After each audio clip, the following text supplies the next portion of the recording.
Hello, this is Luis Ganidis. I'm a mom, personal trainer, and group fitness instructor in New York City. And today I'm with this awesome person I had the privilege to meet here in the city. That's Fatima Cook. Hi. Thank you so much for doing this with me. Thank you for having me. Thank you. So, just to you to have an idea why I'm doing this podcast with Fatima is easy to understand.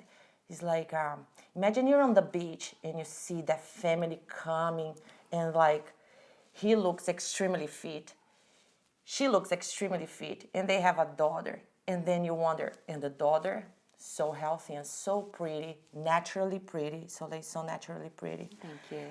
That is just like, what are they doing? What are they doing that I haven't learned yet? So this is one of the reasons I'm talking to Fatima. And I'm just talking a little bit about the appearance. There is so much more to talk about today. So before you think about anything, it's like, yes, Fatima is a career woman. Her husband is a very famous, top of the top trainers in New York City. He truly is. And they have a daughter named Soleil with 8 years old. And imagine, how can that happen? They work, they have to raise a child, and they're so on top of the fitness level nowadays. So, Fatima, what's the recipe?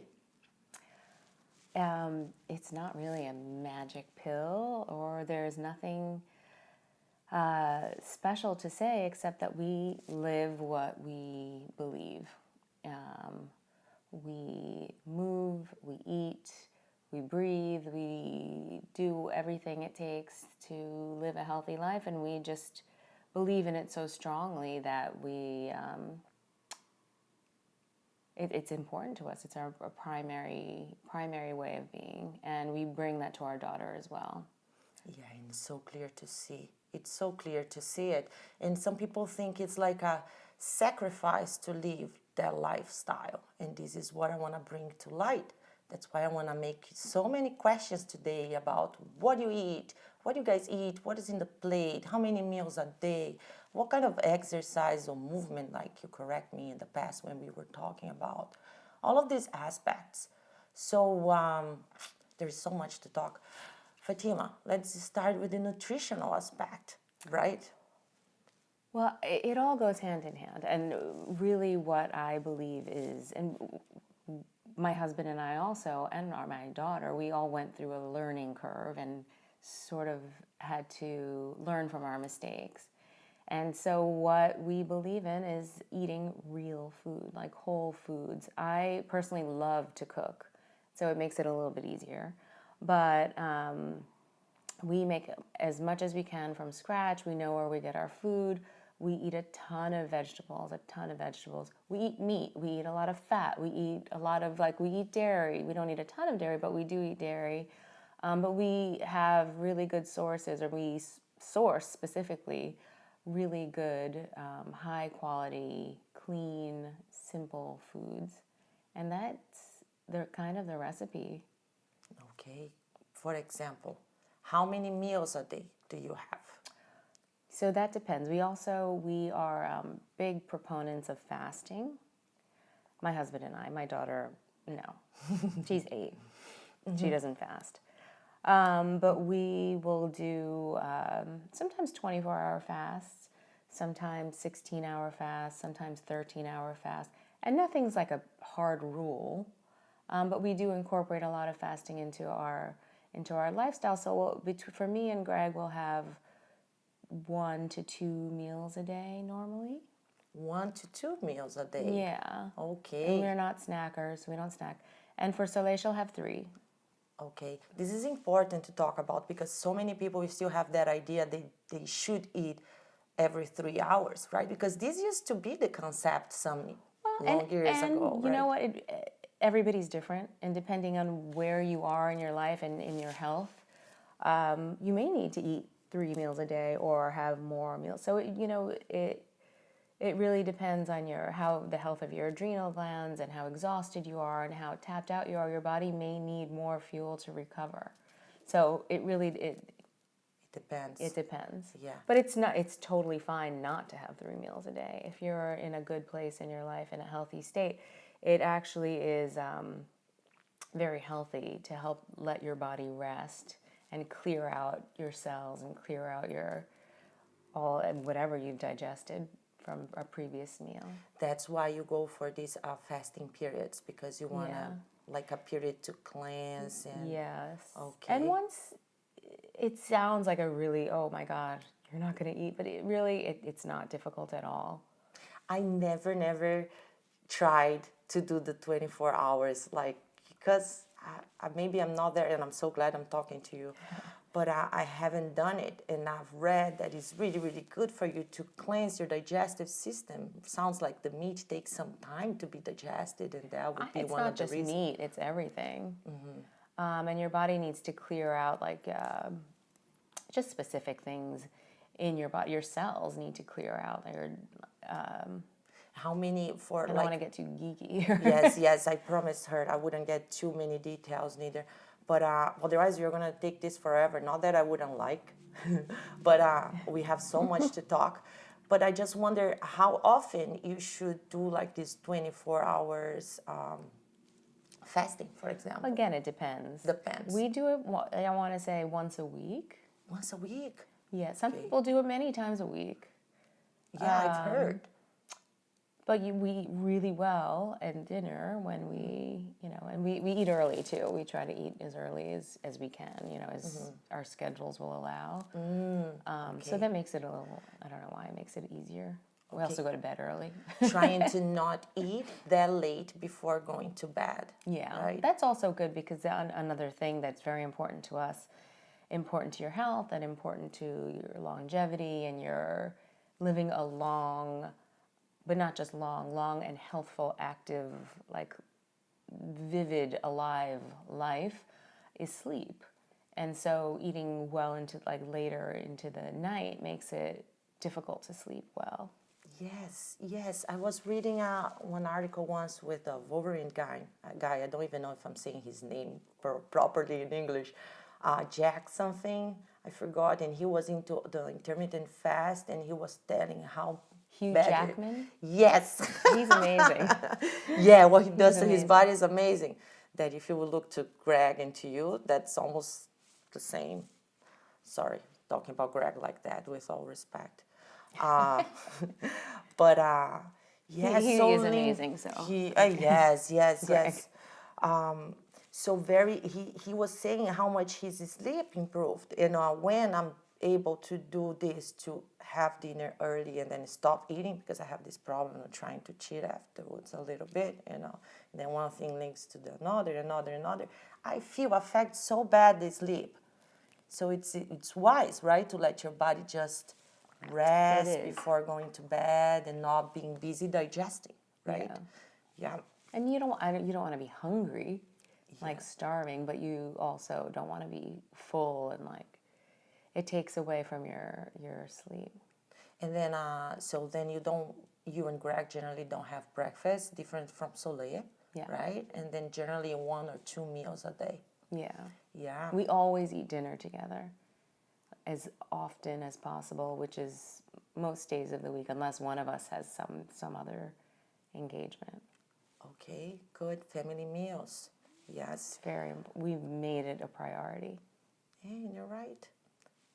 These ideas started coming to me after I had the baby, that the children are learning the world we are showing to them, right? So this is the world you want to show to Soleil. Not that you weren't doing this before, but this came very vivid to me and Philip too, because now we have a responsibility. So, okay, 2 or 3 meals a day, not much snacking, right? And what would be in this plate? Like, for example, what you be focused on having on this meal? What kind of meal would be? Well, like I said, our meals are heavily green, very vegetable heavy, and then some protein, some fat. Greg is on a ketogenic diet, which is mostly fat. So he'll have vegetables, a lot of vegetables, a lot of fat, and a small amount of protein also. you're not water. doing the same right Not now. really. I keep a low carbohydrate diet, and I have for years and years. Very low, actually, most of the time. But he is particularly on a ketogenic diet. So. I've read, if you haven't read about ketogenic diet, it's really, really interesting. It's amazing. Supposedly it's when your body is going to work on its best, right? Yes, and I've toyed around with it too, and it is pretty incredible. Your body's running on fat versus carbohydrates and glycogen, and so it's amazing for your brain health. It's amazing as a tool to help you reverse your aging. I mean, there's just so many benefits to it. Yeah, I like to make the comparison with our ancestors, right? If you look back, they weren't eating every 3 hours and eating a lot of carbs all around like we have so easily to get nowadays. So they would have to move a lot and then find something to eat, and then they would have a healthy, high nutritional meal, right, towards surviving. And then maybe later on, after some hours, they would be lucky to find something else to eat, right? They couldn't go. They didn't have a grocery store that they could just buy No. food whenever they wanted or order in for delivery. It was feast or famine. They didn't eat for a long period of time when they didn't have food, and then when they had food, they ate. Yeah, and that's how they survived. And they were working for their food. They were out hunting and gathering and doing, like, they were moving all day long, and their reward was this meal and being able to relax for a minute. Yeah, different from nowadays. What's Yeah, going on it's with kind us? of the opposite. Opposite, right? So many people have to sit down most of the day to work, on a high stressful job, and then convenient food comes around, right? And easy to snack, grab on the drawer some kind of peanuts or some, I don't know, bread, peanut butter, and I don't know, whatever it is. And then you keep on going, especially if you don't understand much about what carbs can do to your brain and to your body, right? When I say carbs, it's like sweets, pasta, rice, everything that breaks into All the simple carbs. all the simple carbs Yeah. is very addictive. Yeah. It's very addictive. It's been proven to be more addictive, or there's studies that have shown that it's more addictive than cocaine. Easy, so don't blame yourself. It's good to understand. I have this now. Like I know after dinner I should stop right there, and then I think, but I deserve just a fruit bar. I just deserve a little sweet. And you know what? Sometimes you do. Sometimes you do. Can't be so restrictive so that you feel terrible about it either. But if I would stop on that fruit bar, I would be fine. But that triggers this hunger. Like, I want more because your body wants That's it, the right? thing about sugar. But if you detox your body from sugar, you will then be able to, first of all, foods start tasting sweeter. And second of all, you lose that craving. So you can have a little bit of sugar, a little dark chocolate, a little something, and your body will be fine with that and not crave more. Like, that's the problem with the sugar addiction, because you can't stop. Yes. You have a piece of bread and, Yes. you want more. It is Carbs, so true. pasta, like, look at the portion sizes.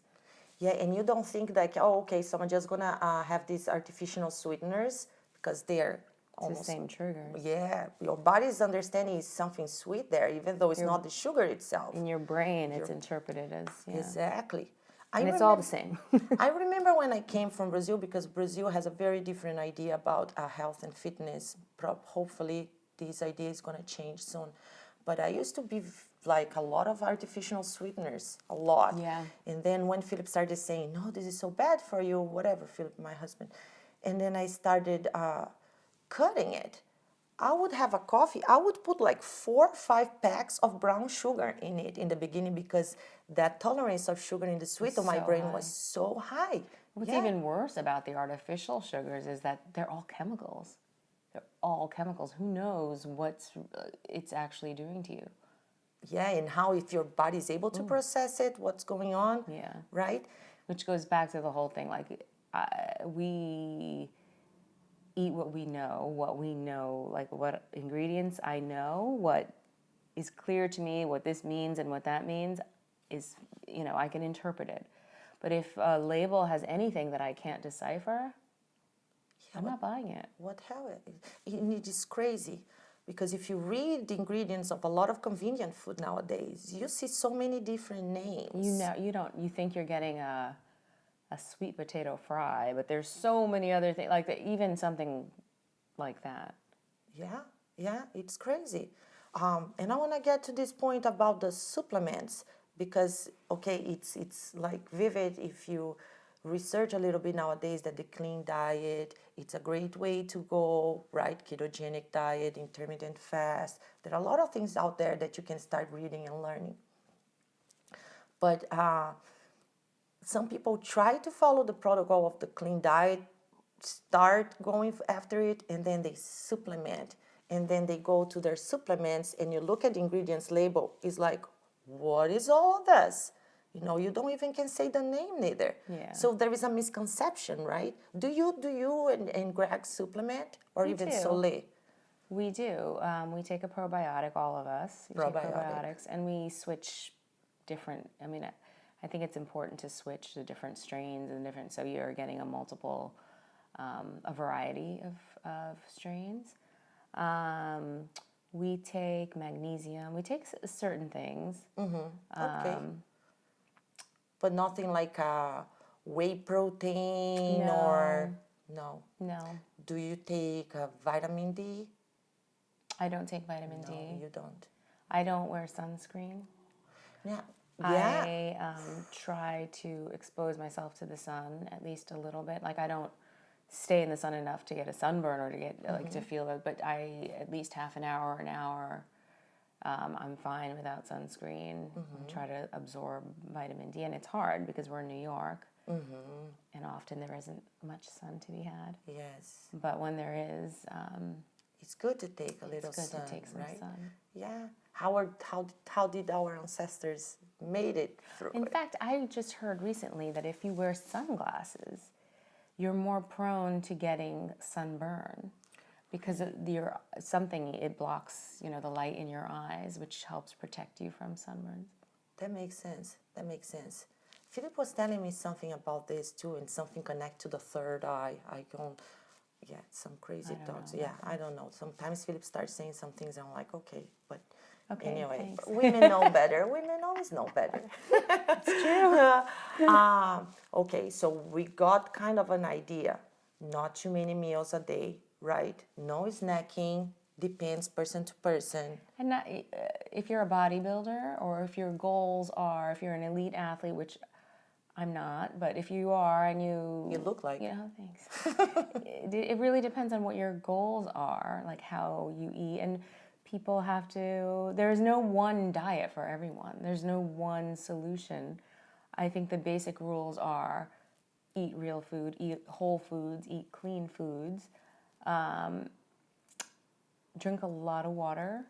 Yes. Definitely get your micronutrients, like eat as many vegetables, and that's for everyone. But then within that, there's so many different goals and objectives, and you have to know what you want and go toward, eat for your lifestyle. Yes. Yes. Okay, so it's not a set rule for everybody. No, and the same goes for working out. Yes. Okay, we are going to talk a little bit about when Fatima was pregnant, and because she said she worked out till the end of the pregnancy and like high intensity things too. I didn't go after the high intensity, but I have a kind of an idea of something I want to ask her afterwards. Okay, and then another thing that you do is cooking from scratch. You make everything homemade. I do as much as I can at home.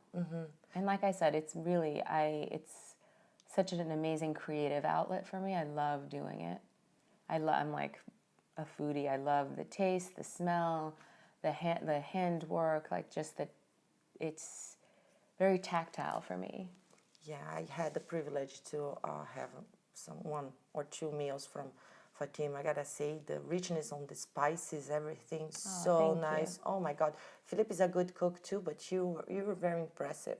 Thank you. Yeah, but then some mothers must think like it's so much work. It is or it is not. It is work, but it's the most valuable work you can possibly have. You're feeding your life, like you're nourishing your heart and your soul and your body and your mind and your family. So there, to me, it comes before anything else. Like I will go the extra mile to make sure we have good food. Yes. And like, is there any secret, like some kind of food prep you make or things that you try to set it up? Things often, first of all, things often seem more difficult than they are. Most things are super simple. You put together and you're done. Then we have a crock pot. We have a pressure cooker. They're all a lot of little things that we do. And I spend a lot of the weekends. I'll make extra food. Okay. So that we have things ready for the week. Philip is good on that too. Yeah. Yeah, you have to, right? At least on the weekend, kind of set it up, the plan, so you don't have to work so hard during the week and run after convenient food in the last. I tell this to my clients, like, make sure what time you're going to be out of the house. If you're going to have to carry something with you, to not have to be in a desperate mode, like, I'm so hungry and I got to eat anything.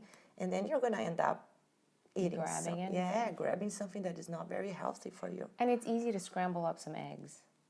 Yes. Like if you're starving, in 2 minutes you can be eating, and it's something healthy. So there, it really, you have to prioritize. Yes. I'm gonna ask this because Philip asked me to ask you. I know you make your homemade coconut milk. Because a lot of people might think, I can just go to the store and buy coconut milk, almond milk, whatever milk, hemp milk. But if you look at the label, it's not really milk. It's written there like a beverage, coconut beverage, not really coconut milk, because it's not really the coconut milk. It's something based on a little bit of coconut. And they put a lot of additives in there and gums and all this weird stuff. I like what you said. Say it again. I can't say it. Additives, things that get you. Additives. Okay. All right. Yeah, they do add a lot of things that you can't say. They add a lot of things. Most of it, I'm sure, is for longevity, so it could sit on a shelf for a year and a half and be fine. There are some brands that just offer plain coconut milk, but it's not that easy to find. And truth be told, once you make your own, there's nothing like it. It's so good. And it's so easy. How do you make it? So I do 2 parts dry coconut flakes, unsweetened organic coconut flakes. 2 parts that to 4 parts water. Okay. Or 1 to 2, I guess. Warm water. Let the coconut sit in the warm water in a blender, like a high-power blender, like a Vitamix, for a few minutes. Blend it. And then strain it in what they call a nut, like a bag for straining nut milks. You can make almond milk, you can make any kind of milk that way too, and you strain it, and then that's it. That's it? It's so easy. And then you can store in the refrigerator for how long? Maybe 1 day, 2 days, a little bit more? Ours will last for about a week. Really? Okay, good modern life like that has. And it never does because we drink it pretty fast. But yeah, I use it in a lot of things. This is a great idea because then you can put some cocoa powder, organic. Cocoa powder. You can make it with vanilla. It's it's easy to make different flavors too. So this is great, right? What we are talking about Cinnamon. here. Oh my God, delicious. Okay. So we live in New York City, and a lot of the things that are going down here, hopefully it's going to happen to the rest of the world, especially Brazil. But so I'm going to ask now Fatima, I would like you to really pay attention on this. Where does she get her food? I've already asked, and I have a lot of ideas to try to do on my own around where I live. But for example, where do you get your meat, the veggies, the fruits, whatever? Where do you buy it? How can you find fresh, good sources of food where you know where it is coming from? There are many. For us, we're very lucky because not too far away from here, there's a food co-op that has the most amazing organic, fresh produce and meats and cheeses and anything you can imagine, really, really nice and fresh. And there are several co-ops throughout the country. Yeah. So you can look into that. But there are farmers markets everywhere too. Yes. And that's right from a farm. I mean, that's as fresh as you're going to get. We have the luxury. I sourced a farm that raises grass-fed cows, and we visited them, and it's a beautiful place. And You visit the farm? We visited the farm, That's a great program. and we bought like a half of a cow from this farm, and went and picked it up, and we keep. And the meat lasted us for a year. Oh my God. And we entertain a lot. We love to entertain too. I love when you But invite us to it entertain. becomes very cost effective, and you know what you're getting. It's really, really good. And they already cut There you it in go. pieces They and cut everything. it, yeah. They cut it into whatever cuts you get you can tell them what you want, and they'll kind of work around what you need. In here around New York. We did this upstate New York, yeah. Upstate New York. But there, I think there's a website called Eat Wild, Eat Wild. and that will show you, like, refer you to farms throughout the country. Depending on what you want, you can find anything on that website. That's good. I'm going to try to post that in the comments on Facebook. This is good info. Yeah, and then like cost-wise, because it's, of course, if you... It can get expensive when you're buying organic and and grass-fed is really more money. But it's so important too. Yes. And I just want to talk a little bit. I promise I'm not going to go deep on it. Because some people think like, oh, grass-fed, why has to be grass-fed or pasture-raised? Like, why so many details? Let me just buy this chicken here that is whatever cheaper, or this beef that is cheaper, and go. How did that open up your eyes? What happened? Well, just imagine that whatever this animal is eating is you're eating as well. And so whatever pesticides or whatever junk, I want to say, whatever they're ingesting is being transferred to you. Like, if you want to get more technical, it's the profile, their omega-3 and omega-6 profile is changed. And so many different aspects of the meat actually changes. The And so nutritional it becomes aspect. the nutritional aspect. Yeah, it's so much less good for you. It can get very complicated, but the simple thing is that it is so much more nutritious for you to eat pasture-raised and grass-fed, grass-finished meat, wild fish. You don't want to get all the toxins and all the things that come with fish that are farmed either. Yeah. There are so many documentaries out there to bring to the light how these animals are being treated, right? It's crazy. I think it was Frankenstein something, I don't remember. I watched on Netflix, and I was shocked. Like, all these cows, they couldn't even move. It's horrible. Right? It's Horrible. They couldn't move, and then they were stepping all into something. And then I asked Philip, like, what is it? He's like, this is their number 2, their shit. They're stepping on it because they can't move. They have to do the number 2 anywhere. And they're always stuck on that. It's so sad. It's sad the way the sad. animals are treated, and there's so many reasons not to go that route. And then the antibiotics, so they don't get sick. The hormones to get them bigger and like grow up faster. So they are eating terrible food, right? They're eating grains that they're not supposed to. They're getting drugs, yeah. Yeah, they're getting drugs, medicated, not moving. If you get someone, a child, and you raise like that, what kind of a human being is going to be? It's not going to be a healthy human being. And as Fatima said, like, if you imagine, this is being translated into you afterwards. The problem is also that this is something like a practice that's relatively new to us in our existence as human beings, and who knows what those effects will be later on. Who knows? Right now we're dealing with a crisis of diabetes, heart disease, mental fog, mental diseases. Like, what is this all coming from? Cancer. Like, it's, you name it. Yeah. When I just came to this country 7 years ago, like in Brazil, everybody would die from, like, robbery or something. I used to make this joke bad. And here I started hearing cancer all the time in 7 years. But now think with yourself, how many people you know that has gone through cancer or are dealing with the disease or battling the disease? It's crazy, so common. Diabetes, as you Diabetes said, is through the roof. through the roof. Children, in children. In children, obesity in children. It is, yeah, so we gotta think, It's like, a crisis. question And ourselves. think about now where we have like our country is in a state of, and I don't want to get political either, but we're in a very uncertain state. We don't know what's going to happen with our health insurance. We don't know how things are going to roll. And better to be safe now, protect ourselves, fortify ourselves now, and not have to worry about disease later. Yes, and I'm gonna make a question out of the script I planned. Do you take any kind of medicament? How do you say again? Medicamento? Sometimes Medications? medication. Do you take any kind of medication? I don't.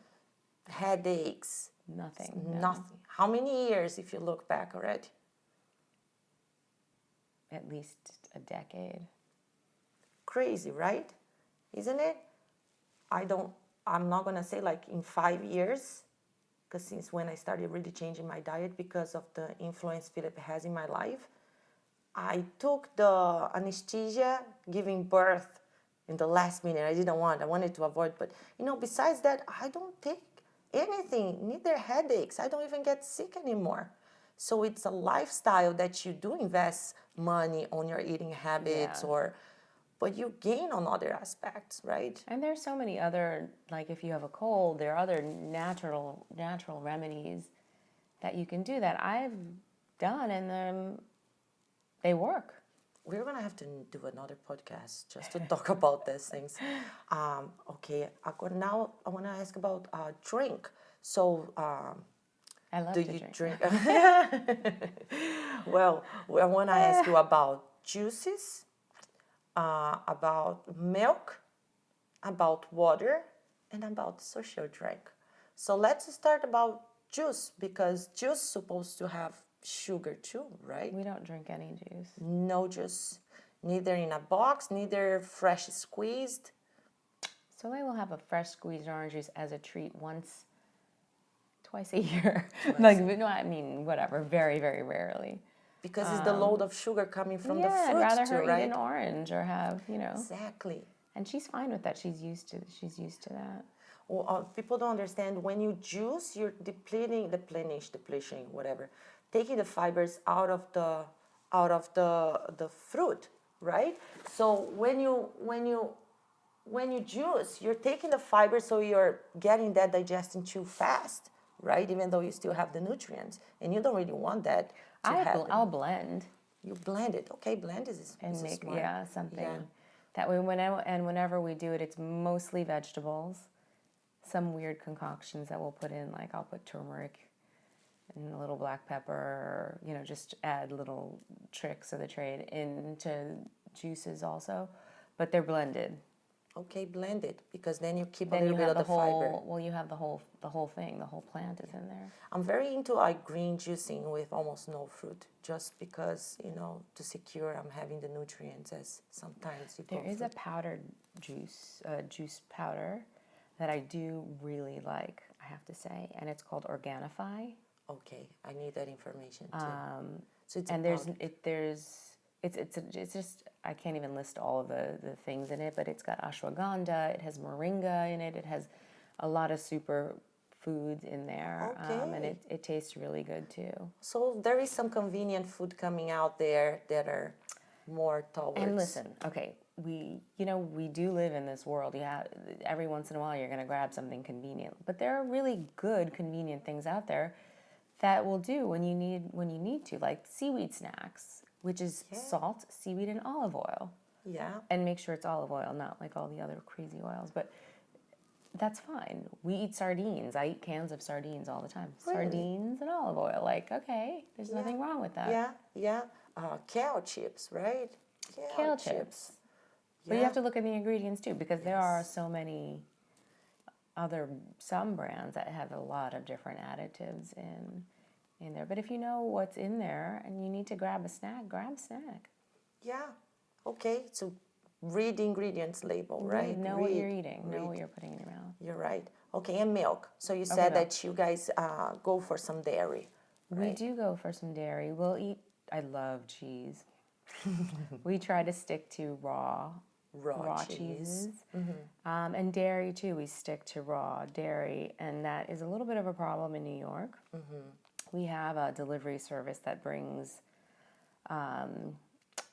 They're a farm in New Jersey, and they bring raw dairy to us. Okay. So we do that, and most people who have problems digesting dairy are okay with raw dairy because it has all of those probiotics and all of the beneficial bacteria. Yes. It's not stripped away. Yes, exactly, because the pasteurization process, they can't just like remove what is bad and keep what is good. They just everything. And then they try to add back, right? Which is like totally ridiculous. It doesn't mean your body's going to be able to absorb it. Right. Right? Yeah, so this is good to think because some people think that, raw milk is not really good for you, whatever the image or what is the stories going around through some paid research, whatever it is. But if you start looking into it, it's not bad, right? It's not bad. And of course, you have to know what your source is. Yes. And you make sure that these cows are being fed Like the right way, grass-fed, yes. also. Treated fair.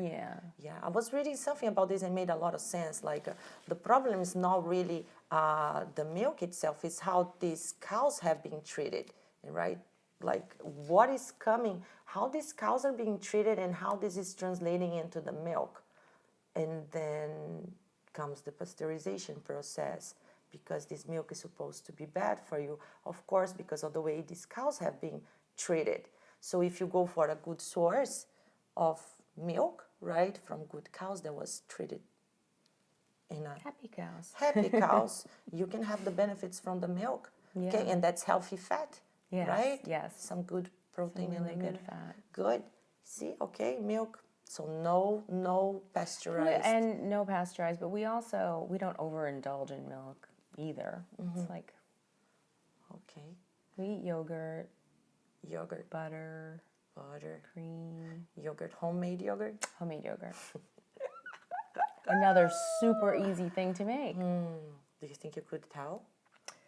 Yeah, well, you take the milk, you heat it up to just under 200 degrees.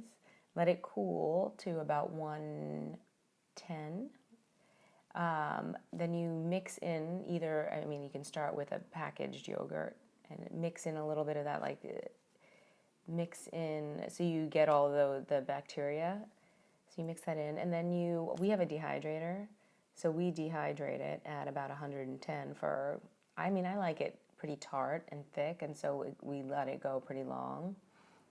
But even 8 hours is fine. You can put it in your oven just with the pilot light on, just make sure the temperature's low because you don't want to kill all the bacteria. And when you look at it, that's it. It's done. You do it overnight, get up the next morning, and you have fresh yogurt. Oh my God. See, you just need someone like her around to tell you things how to do it. That's great. Okay, a little glance on the water. Drinking tap water, no way.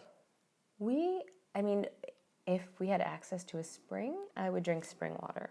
I'd go to a spring and collect the water, but we don't have that. So we have a reverse osmosis filter, which removes all of the crap in our water. And then we remineralize it. Okay. This is crazy because I have a friend, we were talking about this, and she's like, tap water is not bad, it comes from the river. I'm like, no, the tap water is not the water coming from the river. It's like this water, most of the cases, I'm throwing out there, that has been treated and retreated and treated. So water, depending on where you live, is better or worse. So that's something you can look into. But there are also the pipes they're going through. There's a lot. There's a lot going on the water. There's a lot going on with the water. A lot. So this is another topic that everybody should look into because you're supposed to drink a lot of water through the day.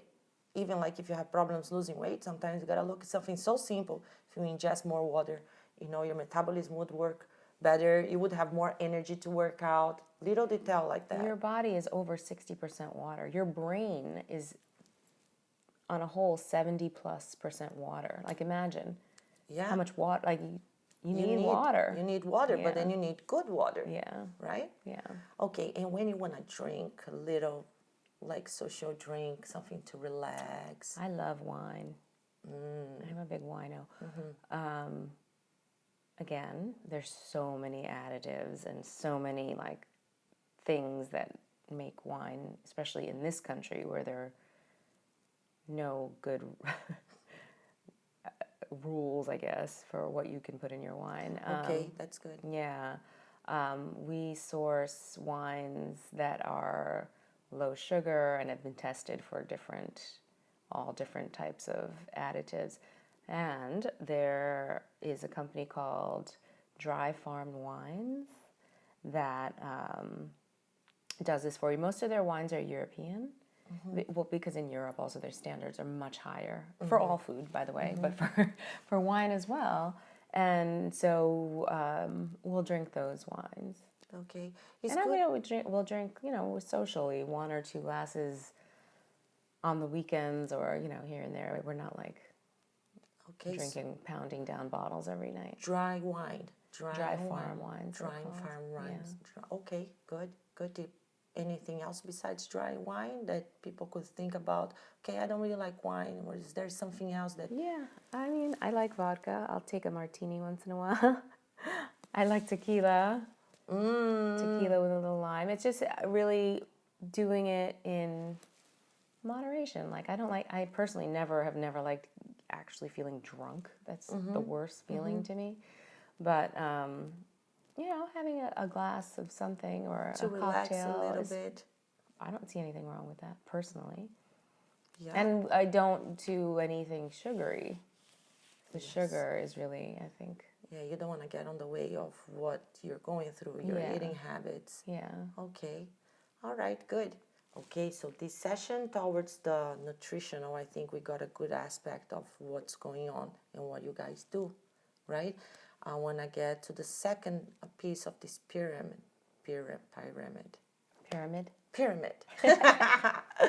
And that's exercise, movement, you name it. So a lot of people think, oh my God, it's so hard, I don't have time. What could I do, or what you do, what you have been doing? It has to be part of your life. You can't think about it. I mean, yes, think about it as exercise, but think about it as your life. And if you don't have time to get to a gym or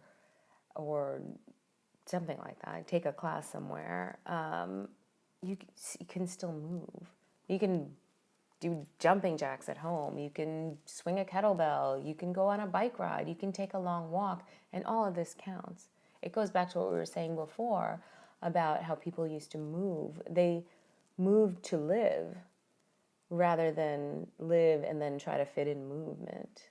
Yes, and that's going to make so much difference on someone's day, right? Instead of just sit down most of the day. Feel better. You feel better. Yeah. Because your body moves better. There are little tricks you can do, just maybe getting off the train station one stop before and get yourself to move a little bit, right? Or take the stairs. Take the stairs. Yeah, dance a little, like you told me. Dance a little, yeah. Turn on the music, dance. Whatever it is that you like to do is what you're going to do, too. And just move. Just think of moving. Yeah. Yeah, it's getting... I think a lot of people might be trapped at work and sitting down most of the day, sometimes like long periods without even drinking water or going to the bathroom. If they could start every 30 minutes, every 40 minutes, stand up, go there, have a cup of water. Take a walk around the block, come back. Exactly. On your midday break, it's going to do so good for your mental state, your mind state, your body state, everything, right? Sit down less. Sit less. Sit less, move more, definitely. Go for a bike ride with your child.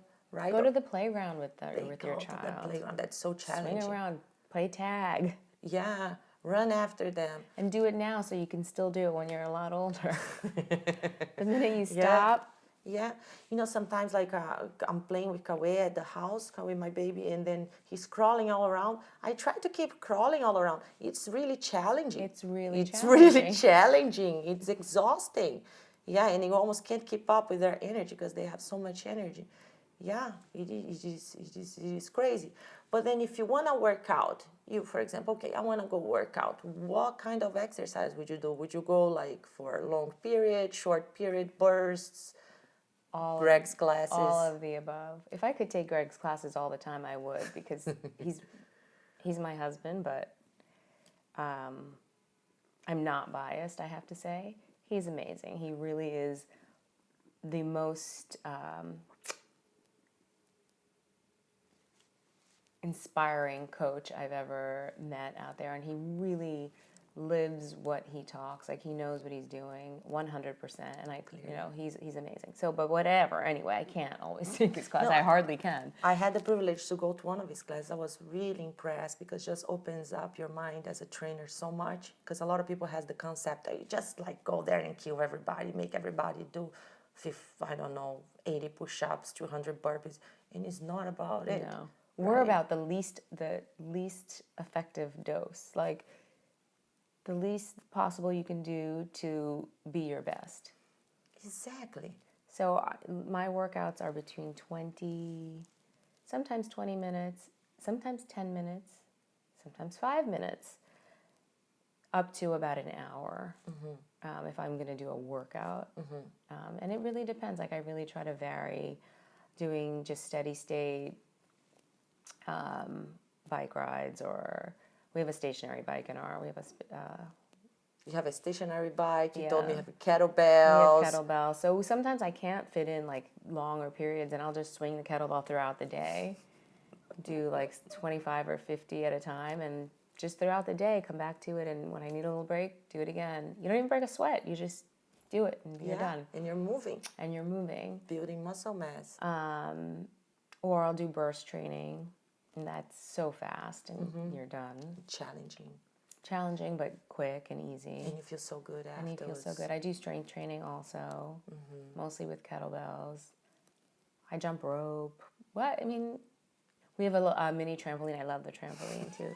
Greg and I met in a trampoline class, so really? yeah. Oh, maybe it brings back good memories. But I love a mini trampoline too. It's so good to for your lymph nodes to just drain it's so good for detoxing your body. I want to just say one thing Greg told me once, and I kept that in mind. Like, exercise is it's like a medicine that you need. Not medicine, like, I don't know, whatever he said in the past, but something that you have to know the dosage. Can't be none, but can't be too much. No. Right? You don't want to create more damage. You want to find a healthy, challenging, building something aspect, right? Yeah. See, I love talking to Fatima. It's such a privilege. Such a privilege. Thank you. Yeah, thank you. Okay, we got a little bit of movement, so let's move. People, let's move. I know, time for a stretch. Yeah. Okay, let's just talk a little bit. I know I'm taking most of the time with you, but let's talk a lot. So we have the movement, we have the nutritional aspect, and what about the mind? Like, any special treats to the mind? I think your mindset probably is the driving force for all of the above. What do you do for it? I personally meditate, and I highly recommend it every day, every morning. I start off my day with some breath work and meditation. And again, if I don't have time, it's 5 minutes. If I have time, I can do up to an hour. But it's just part of my morning, every morning, and it really sets the tone for the day. We live in such a world of constant stimulation, and that really gives me this inner space and the brain space to continue to thrive, I should say, to go past just surviving and really thriving. Yeah, people can get overwhelmed with this constant load of information. We're in New York. Stress. Nonstop. Yeah. That's why I love the privilege for living here. Besides meeting all these awesome people like you or Geraldine, like with the first podcast, my husband, some other people that I'm going to be interviewing in the future, because you have to step up your game in such a high level. First in your career, right? Fatima is very, very successful in her career, and she's going to talk afterwards about the business that is coming up. And I'm very excited. yes, and then you have, this challenging on being in this crazy, tough city, and then work, and then raising a child, and taking care of yourself. It's kind of like you really have to get into real world and really face it and be strong. And you're born and raised in New York City, right? Born and raised, yeah. So the first time I met her, I was so impressed and not gonna say scared, but intimidated. You're very intimidating. Yeah, she always does this like, what are you talking about? What are you talking is- about? Black belt Yeah. jiu-jitsu over here. No, if you would do jiu-jitsu, you would just win all the tournaments right away. Because it's a lot about, this inner Mental. strength, mental. Yeah. It's all mental. It's all mental. See, it is. It's all Yeah, mental. yeah. You have to have the right headspace to In be life, able to, right? yeah, in life. And this is where I want to get now into talking about pregnancy and then raising a child after all this crazy life with your career and being ahead of the house, getting all this knowledge from Greg to you building up your knowledge and, and everything in your business. So pregnancy wasn't really rough for you. It was a good pregnancy. Pregnancy was very good for me. I felt very connected. Greg and I had such a good connection, and we were very supportive of it. He was very supportive of me. It was a beautiful, beautiful experience. I felt great when I was pregnant. Good for you. I was miserable. I was so miserable. I was so depressed, and that's kind of common, especially in the 3 first months, but this is good because it tracked me into new challengings, and what doesn't kill you make you stronger, right? That's true. So I'm glad you had a good pregnancy. Great. But I want to ask you, exercise, you were still with the same level of exercising that you were before? I just continued to do exactly what I did before, and just paid very close attention to how I was feeling. Like towards the end, I think I told you there was no more jumping on a trampoline. That was not working. Towards the end. And but this is I 8 did- years ago. Women now are realizing exercise is really good for you. Back to realizing. This was 8 years ago. She was jumping on the trampoline. The day I gave birth, I took a spin class and I did some strength training. And it was fine. But for me, like a lot of women have the experience you had when not feeling good when you were pregnant. For me, it was more difficult after. That adjustment was really hard because suddenly it was me with this child, and I didn't know what, I felt very isolated. And while I was pregnant, I had time and the opportunity to care for myself and get massages and do all these things, take baths whenever I wanted to. And then all of a sudden there was I didn't realize I'd have to carve out time for myself, and I let it go in a big way. I continued to work out, but that was probably about it. That was the extent of my self-care, and I felt horrible. It took a while for me to really gain back the strength and momentum and realize, you know what? If I don't care for myself, I can't care for this child or my family, and so that was that was very difficult for me. And women can get caught on that loop. Absolutely. Totally. Yeah. Because we want to be good moms. We don't really know what we are doing. And then, the baby needs you so much in the beginning. You have to, sit back a little bit, give up on your career a little bit on the side and focus. Then suddenly you're lonely. You don't have time to take care of yourself. Then you're not feeling well and you don't think you're good enough. And you get trapped on this loop, right? Yeah. So how did you deal with this situation? It was very much learn by existence from experience, and slowly one thing felt good, and I just continued on that route. I stopped meditating. I just didn't feel like I had time to. I was so exhausted all the time. So I started meditating again. I started doing the things that brought me joy, which for me is like cooking or art. I love beautiful things, and I'm a lover of all beautiful things and all different types of art, all different types of materials, and so surrounding myself with things that I love, and eating better, getting massages again, like just doing things that brought me joy. Finding time for yourself Yeah, again. and that was really the best thing I can do for myself, for my family, for my child, Yeah. you know. I see this with some new moms that I know, and they get so overwhelmed. They don't even sleep properly because No, nobody's they're sleeping. so anxious. Yeah, we don't really sleep by that time, but so anxious because, and judging them ourselves, thinking we are not good enough. Yeah. But this is the path for discovery and improvement. This is how, for sure, brought me to meditation. Before I was very Yeah. into exercising in the way I felt afterwards, Yeah. putting the baby on the side and jumping around him, whatever. But then I started realizing that I needed some time and peace to my mind, and that's what brought me meditation. And I'm another person with meditation now. Oh my God. So it's good you bring this to light. So, Mom, let's take care of ourselves. Let Daddy do Yes. most of the work. And because you're a better mom, you're a better wife, you're a better And you're person. a better person. Yeah. Good. Now, let's learn some tricks towards raising Soleil, right? I spoke previously to Fatima a few times about how much I wanted to do this podcast, and she brought some clicks to my head, and one of them was when she told me, "Let them fail." Right? Fail. Fall. Fail. Fail. Let them fail. Sorry, my English. Let them fail. Right? Let's go a little bit on this. I really love this idea. I you're think talking. that it's in our nature to want to help our children and do things for them and not let them get hurt and not let them make mistakes. But the best thing to let them do is actually fail and let them know that, you know what, I fail all the time and this is how you learn. Yes. If you don't go out there and try things, regardless of whether you succeed or not, you'll never learn and you'll never get anywhere. If you're not learning, you're not living. When she told me that, I started questioning myself. Do I let Kawe fail? And It's a very tough thing to do. it's some little things like Yeah. he's putting a puzzle, trying to put a puzzle together.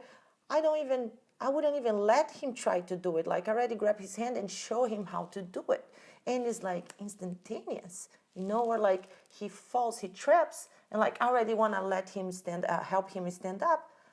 No, let him stand up, right? He's gonna get stronger doing And that. he'll figure out how to do it. Yeah. And I think the point of that too is that you want to raise a person, a human being that's confident, that believes in themselves, that is not afraid. Yeah, you gotta try. You gotta let them do You this. got to let them do it, and it'll translate throughout their lives as they get older. You told me that sometimes you even do things on purpose that weren't right, so Soleil could see you. Well, not that I do them on purpose, but I'll do them. I'll do them, and I'll say, yeah, I made a mistake. There's no shame in making a mistake. Yeah, especially when you don't really know what you're doing. It's a process. It's a As learning yeah. process. And as What long do as you these realize, children know? like, yeah. Yeah, this is really really deep. This is really deep because we are responsible for these children until they are 3, 4, 5 years old. They know what we are showing to them. I mean, now Soleil's 8. She still looks to us, and she's a direct reflection of where we are in our lives, our mental state. When I'm more frazzled, I hear it back to me from her. She's my biggest teacher in my entire life. Like, I've never had such a bigger, inspiration to be a better person because selfishly, she shows me everything. Yeah, you're right. I feel She's that my on. guide, You yeah. feel that in Kawe too. Sometimes he's so overwhelmed, and then I look around like, wow, he's in a restaurant. There's so much noise here, and then, and you keep bringing. If he's overwhelmed, you're gonna get overwhelmed, and it's gonna be on that loop, and then you wanna tell, oh, this kid, such a bad kid, whatever it is, and we get caught on it without really thinking about our actions. Yeah, this is deep. I hope this click Fatima gave in my head was really important to me, to try to become a better mom. All of us are trying to do our best. All of us. I think my mom, she judges herself a lot, saying, oh, I wasn't such a good mom. But times are different now. You have like social media, you have so much knowledge on your hands on the phone that you can look into and learn that 20 years ago wasn't like that. What you And could we're go all, I to mean, the we're all library. doing the best we can do. But that's the other thing about meditation. It gives you the wherewithal to stand back for a second and see, like, okay, wait a second, why is Koei acting this way? Rather than just react. Yes, yes. And being on that loop. Yeah. Meditation to me made me understand this energy, different Space, levels, right? Like calm state, energetic, or peaceful, warrior, whatever has to be controlling your mind a little bit better, right? And not let your mind control you fully. Yeah. It's, I don't know, you can exercise it too. Okay, so if you liked all of this Fatima is saying right now and you think like, oh, it's so much info, oh my God, how can I nail all of this? Don't be overwhelmed. First is one step after the other. Second, you can hire her service.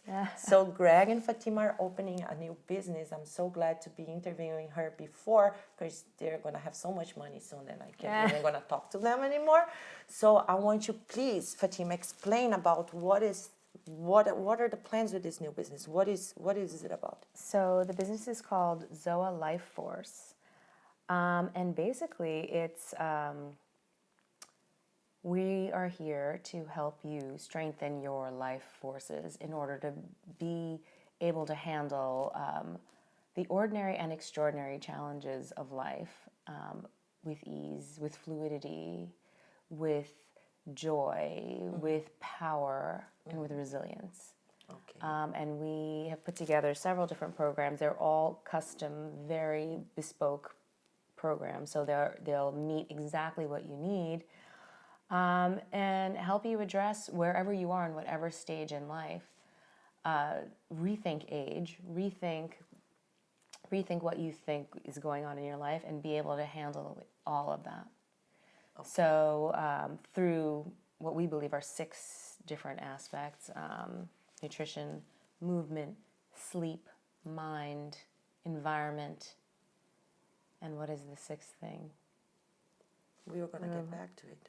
We'll get back to it. So, nutrition, movement, how would you do, like you were explaining to me that besides helping with the exercise routine or movement, whatever that would be a little bit like a personal training. You would come to the house and, Well, it depends on where you throw are. some stuff away, help this person shopping. Right. Yeah, so let's say like I'm a client and I'm coming over and I'm asking like I need help, I'm really lost, or I know a little bit but things are not working. What could you do for me? We will help you evaluate exactly what you want in terms of your goals. And what we do together will be based on those goals. So if it's, like we've talked about this too, I really believe that your visual environment has a huge impact on your health. Her house is amazing. Well, clutter and just stuff will clutter your mind, clutter your body. There's a direct correlation between beauty and health. And so if you need help with that, I'll come in and I'll help you with that. If you want to eat better, don't know where to start, I can help you go through your pantry, clean out your pantry, go to show you what to buy in a grocery store, give you recipes, work with you that way. In terms of movement, that's where Greg mostly comes in. We work together on many of these aspects, but movement and meditation and relaxation, sleep tips. Movement, helping this person to understand how to move, if there is any like imbalance in the movement, or how to work out, or how all of the above. Yeah, all the above. All of the above. Okay, and then you said something else that I interrupted you. I'm sorry. I do that most of the time. Yeah. But this is really interesting. I have so many people like want to lose weight, or lose weight. Weight is not a proper word, but like want to look toned or more muscle, whatever it is, and just exercise itself, it's not enough. It's not enough. You have to know how to eat. You have to learn about nutrition. You have to get rid of things on your kitchen that is slowing down the process. So you guys are putting all of this together and offering a service, right? Movement, sleep, meditation. Community too. Having a community that supports you is so. But that's the sixth thing. Like giving you someone or a feeling that you're not alone in all this, because it can be overwhelming. Yeah. And I mean, if you want to get geeky, the real backbone of this is mitochondrial health and telomere lengthening, and all of these aspects together work together to strengthen those two things, which will help you rethink your age for real and live a longer, healthier, happier life. Yeah, it makes sense, doesn't it? Yeah, it's awesome. It's such a privilege talking to you. Thank you so much for doing this. Thank you. Oh my God, Fatima, we're gonna finish with this last question. What is one thing that a person can do every day that is gonna help improve themselves? I've been thinking about this because there's so many little things, but I really strongly believe that without your mind in the right place, nothing is in the right place. And so I think meditation. Meditation. Yeah. Yeah. You can start with 1 minute. And there are many apps, there are many resources out there to help you get started. Yes, yes, yes. I think Headspace. I started with Headspace. Headspace. That Geraldine recommended. So Geraldine was the first interview of the podcast that I started. Fatima Cook now is the second one. I love Geraldine too. Oh, I love Geraldine. You gotta meet this person. She's a amazing. very special person. Yes. Oh, has made such a big difference in my life, in your life too. And there are more other podcasts to come. I really want to do a podcast with Philip because he has been 10 years cancer-free. He's a cancer survivor for 10 years. You hardly ever meet someone like that. He's a New Yorker like you, tough as he can be. Yeah. So I'll keep you posted for the next ones. Thank you so much for doing this with me. Thank you for sharing your knowledge, for your time, your patience. And I'm looking forward for meeting you again and talking about other things that came up to my mind, and they're so interesting. Yeah, we'll do it again. We'll do it again. I would love that. Thank you so much for having me. Thank I really you. appreciate it. Thank you for having me. Okay, so I hope you like it, and I'll see you next time.